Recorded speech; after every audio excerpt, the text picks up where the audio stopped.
तो गाइस आप सभी को पता होगा कि होंगली अपना कल्टीवेशन रिकवर कर रहा है। अभी वो कुछ दिनों के बाद सोर रिफाइन सेट के अंदर जाएगा और उसके अंदर वो अपना कल्टीवेशन को रिकवर करेगा। लेकिन उस कल्टीवेशन रिकवर करते करते 25 किलोमीटर दूर आपको ल्यूमी देखने के लिए मिलेगा, मोस्ट ब्यूटीफुल गर्ल।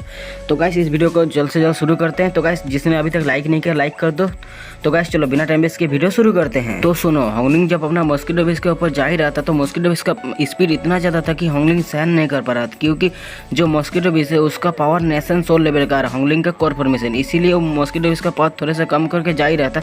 जाते जाते वो एक मैप ओपन करता है और मैप के अंदर देखता है कि 3 सेट दिखाता है, जिसमें से सबसे पास था सोर रिफाइन सेट। और सोर रिफाइन सेट में के इसीलिए वो चूज़ करता है कि उसका जो कोर डिसेबल है उसको भी 100 ही है, और जो उसका बाहर का आउटर डिसेबल है वो बहुत सारे हज़ारों है। हज़ारों डिसेबल होने के बाद भी वो मतलब इतना ज़्यादा पावरफुल है, बाकी 2 सेट उसके थार पास भी मतलब नहीं। और ये जो सेट है इसके पास 3 माउंटेन था, इन तीनों माउंटेन में बहुत ही ज़्यादा सेलेस्टियल एनर्जी था, इसीलिए होंगली इसी सेट को मतलब चुनता है। उसके बाद जैसा ही होंगली आगे जा रहा था उसमें उसके सामने एक सील बैरियर आ जाता है, और होंगलिंग हमेशा ही तरह इस सील बैरियर को तोड़ नहीं पाएगा क्योंकि उसका कल्टीवेशन अभी इतना ज़्यादा नहीं है।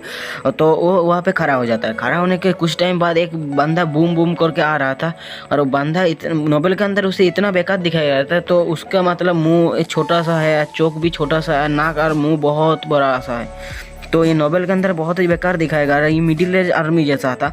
और होंगलिंग के पास आता है तो होंगलिंग समझ जाता है कि इसका जो कल्टीवेशन है ये बहुत ही ज़्यादा लो है। तो होंगलिंग उसके पास से एक बहुत ही ज़्यादा अच्छा ट्रेजर निकल के इसे देता है। इस ट्रेजर को देख के वो बंदा बहुत ही ज़्यादा खुश हो जाता है और उससे कहता है तुम इस सेट के अंदर क्यों आए हो। जब होंगलिंग बोलता है कि उस इस सेट के अंदर मतलब कोड डिसेबल बनने के लिए आया था, तो वो बोलता है अभी तो इसका कोई मतलब प्रोसीजर नहीं है, मतलब अभी ख़त्म हो जाए, तुम 3-4 साल बाद आना। लेकिन होंगलिंग को तो जाना ही था, इसीलिए वो और एक ट्रेजर निकल के उसे दे देता है। और उस ट्रेजर को देखते उसका लालच आ चुका था और उसने होंगलिंग को जाने दे दिया, मतलब उसमें एक की दे दिया जिससे वो जो तीनों पहाड़ है उसमें से एक गुफा के अंदर जाके कल्टिवेशन कर सकता है। जब होंगलिंग उस गुफा के अंदर कल्टिवेट कर रहा था तो हमें सीन काट होता है और हमें दिखाया जाता है एक पहाड़ के ऊपर एक खूबसूरत सा लड़की जो ल्यूमिया होता है, और उसके हाथों में था एक सेलेस्टियल जेट जिसके अंदर धीरे धीरे चमक रहा था। तो उसे समझ आ जाता है कि उसका 50 किलोमीटर के एरिया के अंदर ही होंगलिंग है, इसीलिए वो समझ जाता है कि होंगलिंग तुम सोर रिफाइन सेट के अंदर ही हो, मतलब उसे समझ आ चुका था कि होंगलिंग सोर रिफाइन सेट के अंदर ही आ रहा है। उसके बाद सीन काट होता है, हमें दूर का ही दिखाया जाता है ग्रिंडर। जैसे ग्रिंडर पास आता है तो देखने के लिए मिलता है तो वो एक कल्टीवेटर है। उस कल्टीवेटर का हालत बहुत ही ज़्यादा ख़राब था। उसका जो ओरिजिनल सोल है उसके अंदर 3 डेंट पड़ा, डेंट मतलब जो कार के अंदर डेंट पड़ता है वही वाला डेंट।